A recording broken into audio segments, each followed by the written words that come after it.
As humans, we can oftentimes create a scenario in our minds and make a decision and form an opinion about things before we even ever experience them.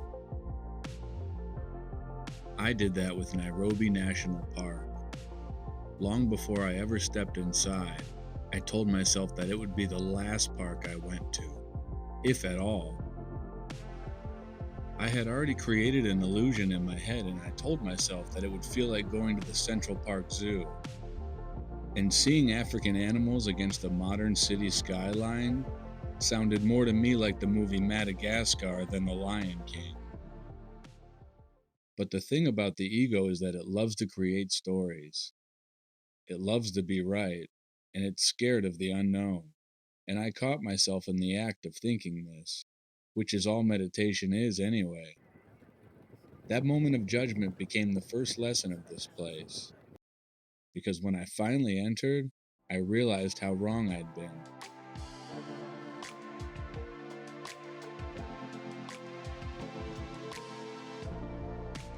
Compared to the Masai Mara or the Lungawa Valley, Nairobi National Park is probably the least primitive option for a safari. But for the animals, this is still a true savanna, a place where the circle of life is very real. Lions still stalk their prey in the tall grass. Rhinos still fight for survival, and the zebras keep grazing. The city doesn't bother them at all. I'm glad I was wrong. I got to see my favorite animal, the lions. I completed the entire Big Five with the black rhino finishing off my bingo card. And I even got to see the white rhino, which is critically endangered.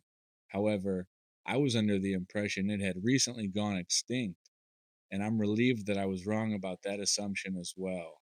I didn't just see one, I saw a family, mother, father, and baby, an experience I might have missed if I had let my ego win.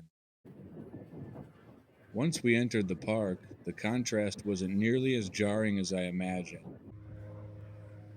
Yes, planes full of wealthy tourists flew overhead, taking in the views while staying clean.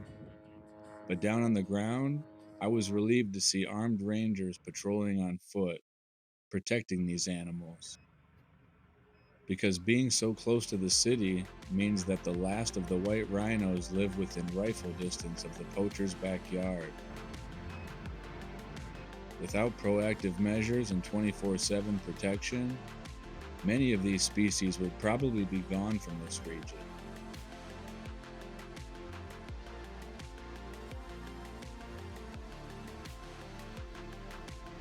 It then dawned on me that this park is a metaphor for my own life. The lions must move with the herds, and the herds must move with the grasses, just as I must move with the grind of the modern world, even though it's a mental battle I fight every day. A war between my soul's primal yearning for nature and my body's need to survive in a world that is much different than the one our species was designed for. Born in the suburbs of the United States, I have to go out of my way to reconnect to my wild soul. But I do it, because it's the only thing that makes me feel truly alive.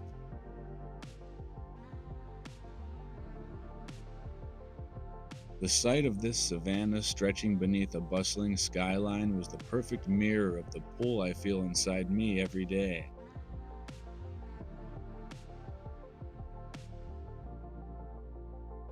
Seeing the rhinos was very special to me, and when we pulled up on our first pair of black rhinos grazing, I smiled and felt a feeling of joy and gratitude, knowing I accomplished something that isn't guaranteed in a 1-week trip to Africa, and that's seeing the Big Five. Especially because the white rhino is so close to being a story we tell our grandchildren instead of something we can point to in real life. It's solidified my belief that there aren't two worlds, one for humans and one for plants and animals. It's one world for all of us, and we need to start protecting it and being more mindful of how we live.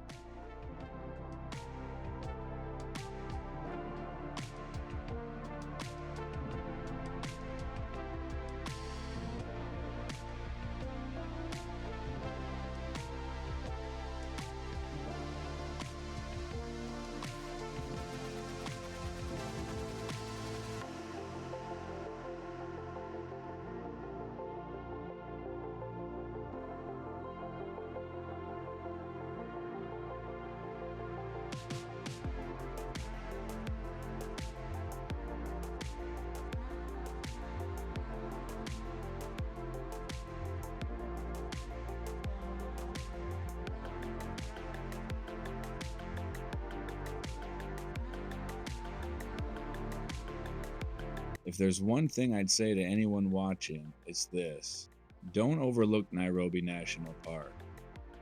If your schedule allows, go. See the rhinos. Do yourself a favor and hire a private driver or even rent a car and drive on your own safari. Don't let the skyline bother you.